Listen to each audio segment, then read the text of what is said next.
Na maswali yangu hapa utakuwa unanijibu yes or no. Yaani hauna room ya wewe ku-add kitu kingine. Kwa ni yes or no. Okay. Or no. Okay. Anyway. Hakuna neutral. No. Ni yes or no. Yes. Swala kwanza. Je, unaamini mapenzi ya kweli yapo?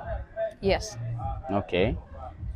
Je, umewahi kumpenda mtu mpaka ukajiona kabisa kama hapa nimependa, nimekufa, nimeoza? Yes. Okay. Je, unaamini uaminifu ni kitu kikubwa sana kwenye mahusiano? Yes. Okay. Mawasiliano ni msingi wa mahusiano mazuri au kuwa na bond nzuri ya mahusiano? Big yes. Okay. Yeah. Je, unaweza kuwa na long distance relationship? No.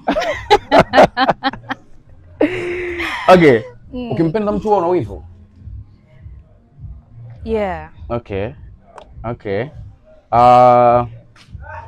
Je, unaweza kurudiana na ex wako? No.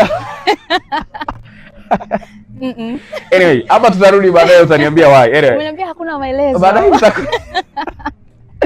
Je, unadhani pesa inaweza kuathiri mahusiano? Pesa maybe kuachana ikasababisha mkachana. Au pesa unadhani inaweza kuathiri chochote kwenye mahusiano? Umeanzia kuweka maelezo. Ila hilo jibu linakuja na maelezo. Yes or no? Slight yes, slight no. So neutral. Neutral, yeah, it depends. Okay. Unaweza kubaki kwenye mahusiano ambao hayakupi furaha? Never. Okay. No. Okay. Je, unaamini vitendo vina nguvu zaidi kwenye mapenzi kuliko maneno? Yeah. Okay. Je, unaweza kumvumilia mtu mwenye tabia fulani hivi za ajabu kwenye mahusiano lakini unampenda? No. Huwezi kumvumilia? Okay, uvumilivu? Sasa okay, kwa sababu umeniuliza tena, acha niongeze Okay, ongeza maelezo kidogo.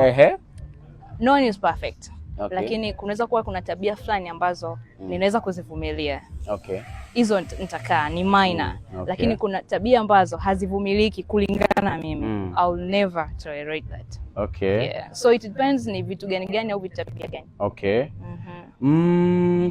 Unaamini urafiki unaweza kugeuka mapenzi? Urafiki na mtu unaweza kugeuka kuwa mahusiano? Yeah. Okay.